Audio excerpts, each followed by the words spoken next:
go. Now we have the Smurf flavored lollipop and a red lollipop and a popsicle. Cool. Very good. Excellent. There you go, Steve.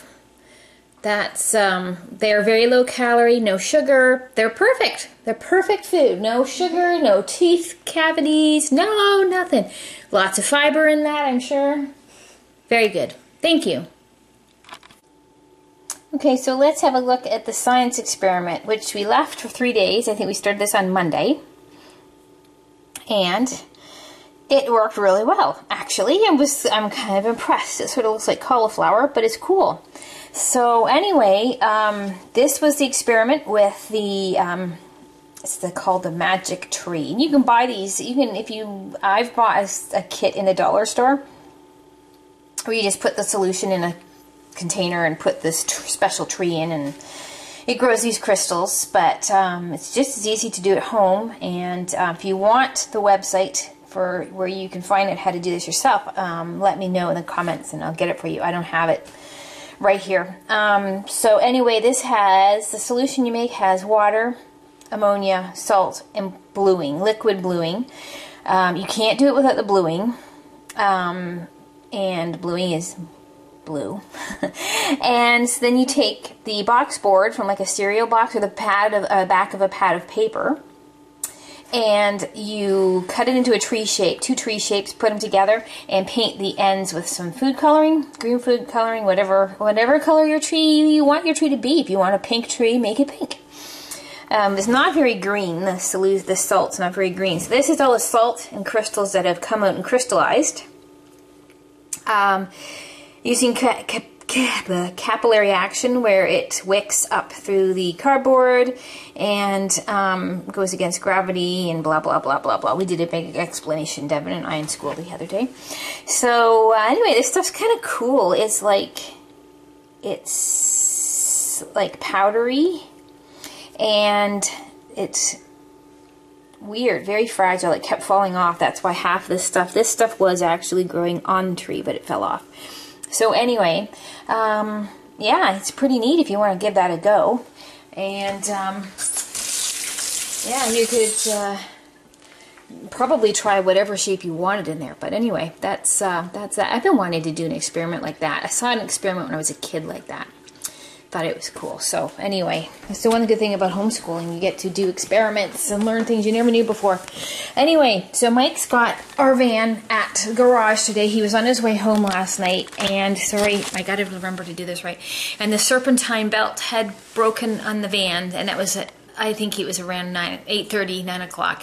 And so he managed to get to our garage just down the road, and I picked him up there. So normally he could fix that himself, though it's a pain in the rear end to fix. And but because of his back, he can't do it. And we have to have an MVI done. And I was going to explain what we have to do here for an MVI in Nova Scotia to Jeff. Hi, Jeff. And it costs $30. You have to have it done every 2 years. If you have a brand new car, you get it done the first one's in 3 years. If you have a used car, it's 2 years. And they,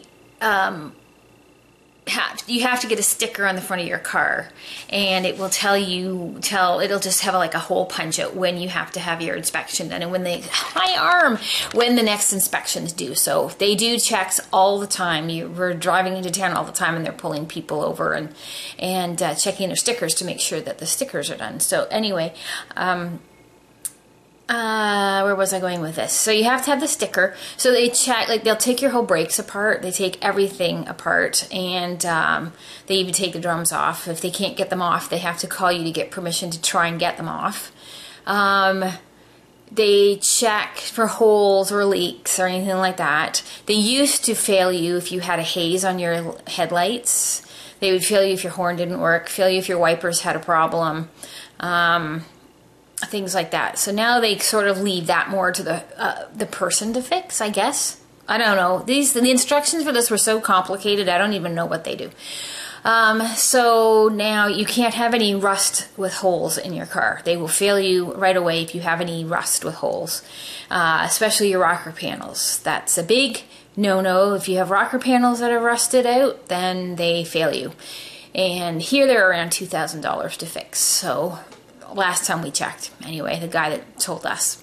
Unless you can do it yourself, which is better.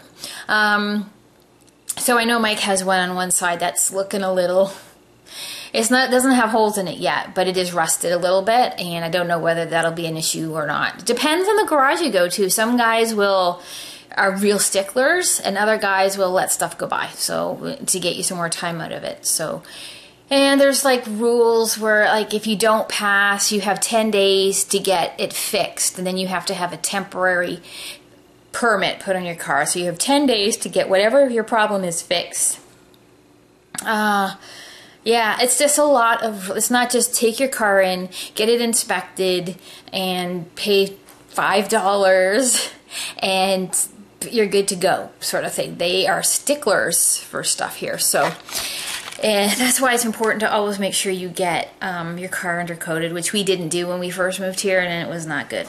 So that's a big thing. And if you live anywhere near salt water, you should do that for the winter time. So anyway, so that's what the van's in the at the garage. I don't know if it'll get looked at today. It's kind of a pain to be out here. We're 20-30 minutes out of the city, so it's kind of a pain when I have to drive back and forth and whatnot. But anyway, c'est la vie. And so hopefully his will pass, and he'll get that all fixed up. And it's an older van, so we gotta get a few more years, a couple more years out of it at least. And then my car goes in next week back to Toyota to get. It's got to get well, we have to get an oil change done on it, so we usually take it there. It's easier to do it for us. And our neighbor works for Toyota, and he's a mechanic there. And we also have a recall notice on our Matrix. There's something wrong in the steering column to do with the airbag. Oh, so now I can drive around for a week and wonder if the airbag's going to go off at the last minute, you know, right before we get it fixed. So I don't exactly know what the issue is with it. Mike just found out himself yesterday. So I don't know whether the Toyota was planning on telling us that there was an issue, or we were just going to have to find out on our own. But anyway, it goes in next week, so hopefully the van will be back before then. So anyway, I have to go out and run some errands, and I know it's kind of boring just listening to me yabber on, and so I'll take the camera and see what we can get. I don't go too far into the city in this. The roads down there are so bad, so yeah, we'll see what happens. So take care and have a great day. The dog was just going crazy barking here. Crazy. She only usually barks when there's something big out here, and I'm not seeing anything in the back, so let's just keep this on and see if I can see something out in the front. It isn't the squirrel that would make her bark the way she did. I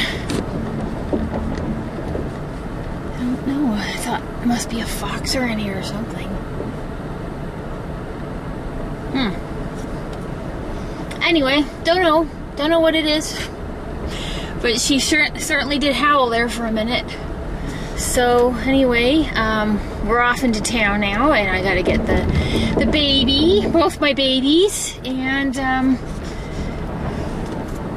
then oh, you're probably gonna go flying backwards here, and then we'll see if we see anything on our way into town today. So look who I just got. Say hi. You gonna say hi? Are you gonna say he's sleepy? He's sleepy. Are you sleepy? Oh, there goes the door on my foot. Are you sleepy? Are you sleepy? You got anything to say today? Okay, thank you so much for having your say. Ew, kisses, gross. Kisses, kisses. That hat, it used to be too big for him. I know. Stop growing so fast. There's Robin. Hi. Bye-bye. I'm turning this off now because I'm cold. I gotta help your mom with the seat. So I am just going to go and pick up Mike. Don't know if his van's done or not. But I thought I'd tell you this story that I just heard on the news on the way in, and hopefully you won't slide over the dashboard on me. But apparently last night, just after midnight, there were some police downtown on the street, down near the harbor, and a lady flagged them down, and she asked for their help because there was a seal that had wandered and was stuck under her car. A young seal. They're having their babies right about now, so a young harbor seal was under her car. They could not get it out. It kept hissing at her, and that's seals do hiss at you. My daughter had one not too far from her down at the beach, and was kind of, they're not very friendly. They may look cute, but they're not friendly. Anyway, it was hissing at her, and she didn't know what to do, so the police eventually coaxed it out and wrapped it in a blanket and went back and put it back in the harbor again. But they are like, that's the second or third story, this since the beginning of January, where a seal has wandered into a town or a community or onto the road or something. So I kind of want to find one.